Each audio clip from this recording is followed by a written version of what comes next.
Coming எபிசோடுக்குரிய promo release பண்ணியிருக்காங்க. வீடியோக்குள்ளே போகிறதுக்கு முன்னாடி நம்ம சேனலை சப்ஸ்கிரைப் பண்ணிவிட்டு பக்கத்தில் இருக்க லைக் பட்டனே தட்டி விட்டுருங்க. வீடியோ வந்துட்டு நல்லாவே இருக்குது. என்னடா பொசுக்குன்னு இப்படி ஸ்கிரிப்ட் எடுத்துட்டீங்க, ஸ்கூல் பிள்ளைன்றதை நிரூபிச்சிட்டிங்கடா அப்படின்ற மாதிரி தான் இருக்குது. சரி வாங்க என்ன நினச்சின்னு வீடியோக்குள்ளே போய் பார்க்கலாம். ஃபஸ்ட்டு சீனில் வந்துட்டு கார்த்தி தீபாவும் பேசிகிட்டு இருக்காங்க. அந்த சீன் தான் காமிச்சிட்ருக்காங்க. இந்த மாதிரி என்னை குத்தவன் தான், நான் பயந்து ஓடினதுனால தான் நான் காரில் மோதி கீழே விழுந்துட்டேன் அப்படின்ற மாதிரி தீபா சொல்லிட்டு இருக்கு. அதை கேட்டு வந்துட்டு கார்த்தி ஷாக் ஆகுறாங்க. என்னங்க சொல்கிறீங்க, இவ்வளோ நடந்துருச்சா, அவன் யார் என்ன ஏதுன்னு தெரியுமா அப்படின்னு சொல்ல, தெரியலங்க, இதுக்கு முன்னாடி நான் அவனை பார்த்ததெல்லாம் கிடையாது, புதுசாக தான் அவனை இப்போதைக்கு தான் பார்த்துருக்கேன், ஆனால் அவன் தான் வேணும்னே வந்து வாண்டடாக வம்புழுத்த மாதிரி இருந்துச்சு அப்படின்ற மாதிரி சொல்ல, சரி இனிமேல் நீங்கள் வெளியில் எங்கேயும் போகும்போது பார்த்து எது போங்க, இல்லாட்டி நீங்கள் தனியாகவே போவேணாம் அப்படின்ற மாதிரி வந்துட்டு சொல்லிடுறாங்க. ஒன்று அண்ணியை கூட்டு போங்க, இல்லைனா உங்கள் அண்ணியை கூட்டு போங்க அப்படின்ற மாதிரி சொல்ல, சரி அப்படின்ற மாதிரி தீபாவும் சொல்லிடுறாங்க. சரி நான் கிளம்புறேன் அப்படின்ற மாதிரி சொல்ல, உங்களை நான் ரொம்ப கஷ்டப்படுத்திட்டே இல்லை அப்படின்ற மாதிரி சொல்ல, இருக்கட்டும் பரவாயில்ல, உங்களுக்கு அடிபட்டுருச்சுன்னு வந்துட்டு ஃபோன் பண்ணதுமே நான் 1 hour பர்மிஷன் கேட்டு தான் வந்தேன் அப்படின்ற மாதிரி சொல்கிறாங்க. சரிங்க போயிட்டு வாங்க, உங்களுக்கு தேவையில்லாத அலைச்சல் அப்படின்ற மாதிரி தீபா சொல்ல, நெக்ஸ்ட்டு வந்துட்டு கார்த்தி வந்துட்டு ஆஃபீஸுக்கு கிளம்புறாங்க.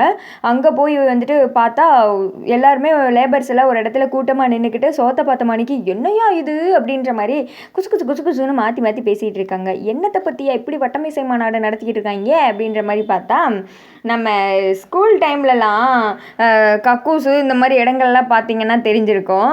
அவங்கவுங்க லவ் பண்ணுறவங்க பேரை ஹார்ட் போட்டு வந்துட்டு எழுதி வைப்பாங்க.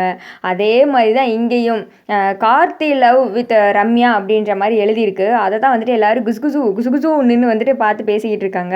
டேய் நீங்கள் எங்கேயோ போயிட்டீங்கடா, மறுபடியும் ஸ்கூல் லைஃபுக்கு எங்களை, அதாவது மலரும் நினைவுகளுக்கு நம்மளை கொண்டு வராங்களாம்மா, நியாயம் பண்ணுறீங்கடா அப்படின்ற மாதிரி தான் இருக்குது. அந்த இடத்துக்கு வந்துட்டு கார்த்தி மாணிக்கமும் வந்துடுறாங்க. கார்த்தி வந்துட்டு பார்க்குறாங்க. பார்த்து வந்துட்டு அவர் வந்துட்டு ஒரு மாதிரி அப்செட்டாக பார்த்துட்டே நின்றுட்டு இருக்காரு. அவருக்கு வந்துட்டு ஒரு மாதிரி ஆகிடுது. நம்ம வந்துட்டு எந்த நோக்கத்துலையும் அப்படி பார்க்கவே இல்லையே, யார் வந்துட்டு நம்ம பேர் அப்படி தப்பாக எழுதியிருக்காங்க அப்படின்ற மாதிரி ஒரு மாதிரி வந்துட்டு வருத்தப்பட்டுட்டே இது தலையை கீழே குனிஞ்ச மாணிக்கே நின்றுட்டு இருக்காங்க. ஏன்னா கார்த்தி வந்துட்டு ரம்யா கிட்ட பேசுகிறதா இருக்கட்டும், ரம்யா வந்துட்டு பேசினாலுமே ரொம்ப ஜென்யூனாக டீசெண்டாக தான் வந்துட்டு பேசுகிறாரு. எல்லாருக்குமே ரிங்கு போட்டு விட்டப்போ கூட கார்த்தி வந்துட்டு அவரோட கையை நீட்டலை, கையில் வாங்கிக்கிட்டாரு. அப்படி இருந்தும் வந்துட்டு இந்த மாதிரி நம்மளை எழுதி வச்சுருக்காங்களே அப்படின்ற மாதிரி கார்த்திக் வந்துட்டு ரொம்ப கஷ்டமாயிடுது. மாணிக்க வந்துட்டு தம்பி கவலைப்படாதப்பா, யாரோ வந்துட்டு தெரியாமல் இப்படி எழுதியிருப்பாங்க, டே எவனாது அப்படின்ற மாதிரி மாணிக்க வந்துட்டு அந்த பக்கம் உதார் விட்டுக்கிட்டு இருக்க. அங்கேருந்து மேனேஜரும் ரம்யாவும் விருட்டு நடந்து வராங்க. அவங்களும் இதை பார்த்த மாணிக்கு நின்றுட்டு இருக்காங்க. யார் இப்படி எழுதுனது அப்படின்னு சொல்லிட்டு ரம்யா கோவமாக கேட்டாலும் மனசுக்குள்ளே பயங்கர சந்தோஷத்தில் அப்படியே 30 ஏசிக்குள்ளே நடுவில் நின்ன மாதிரி தான் வந்துட்டு ஹாப்பியாக நின்றுட்டு இருக்காங்க. ஏன்னா அவங்களுக்கு இதுதானே வேணும்.